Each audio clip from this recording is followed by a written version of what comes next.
The selection of the 62-year-old Ishiguro marked a return to citing fiction writers following 2 years of unconventional choices by the Swedish Academy for the $1.1 million prize. It also continues a recent trend of giving the award to British authors born elsewhere. V.S. Naipaul, the 2001 winner, is from Trinidad and Tobago. The 2007 honoree, Doris Lessing, was a native of Iran who grew up in Rhodesia, now Zimbabwe. Some of the themes that I have tried to tackle in my work, about history, about not just personal memory, but the way countries and nations and communities remember their past, and how often they bury the uncomfortable memories from the past. I hope that these kinds of themes will actually be in some small way helpful to the climate we have at the moment, Ishiguro said Thursday, speaking in his backyard in North London. Ishiguro already was one of Britain's most celebrated writers, winning the Booker for The Remains of the Day, receiving an Order of the British Empire Medal and appearing frequently on lists of the country's greatest authors.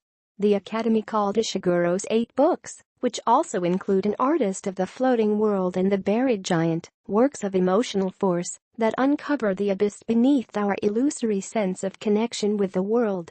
Many know him best for The Remains of the Day, a million-seller published in 1989, and, thanks to the Nobel, in the top 10 Thursday on Amazon.com.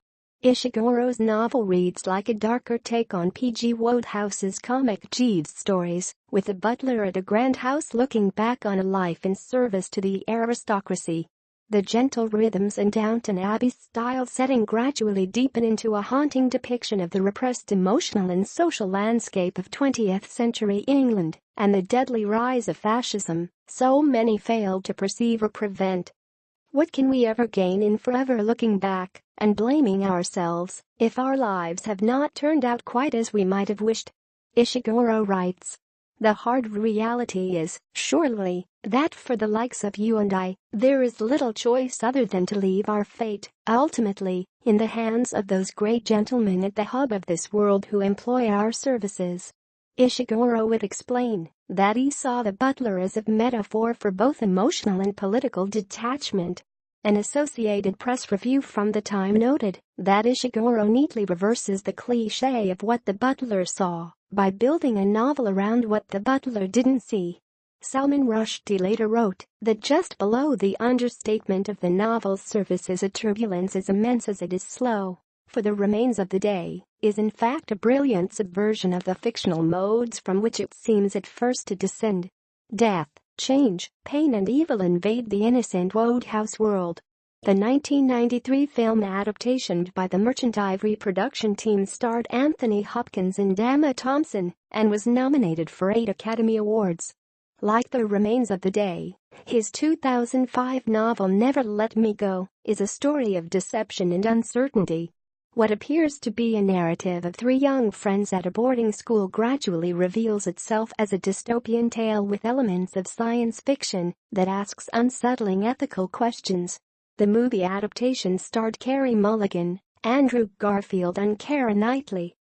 I've always liked the texture of memory, Ishiguro told www.writerswrite.com around the time Never Let Me Go came out.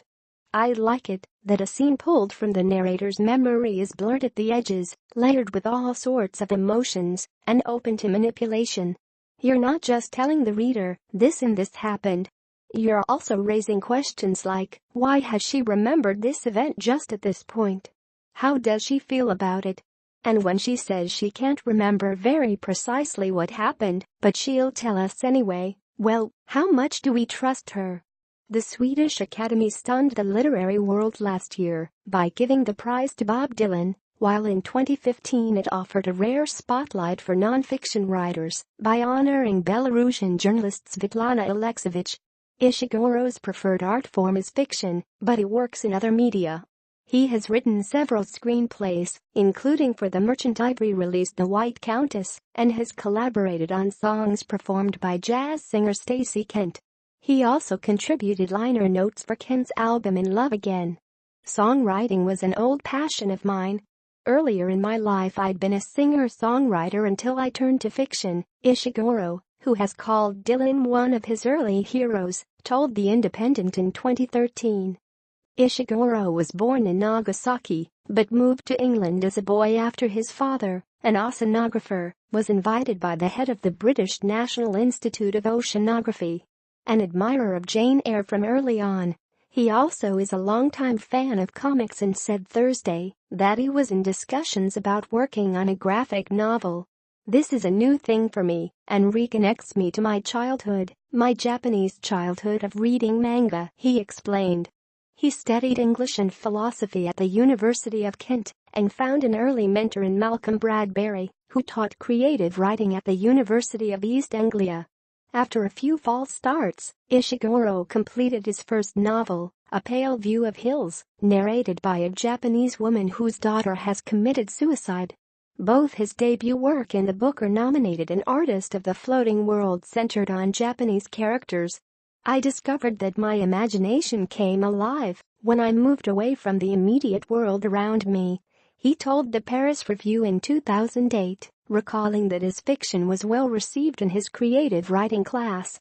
"When I tried to start a story, I came out of Camden Town Tube Station and went into McDonald's and there was my friend Harry from university. I couldn't think of what to write next. Whereas when I wrote about Japan, something unlocked. One of the stories I showed the class was set in Nagasaki at the time the bomb dropped, and it was told from the point of view of a young woman.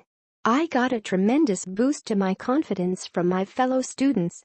They all said, 'This Japanese stuff is really very exciting, and you're going places.'"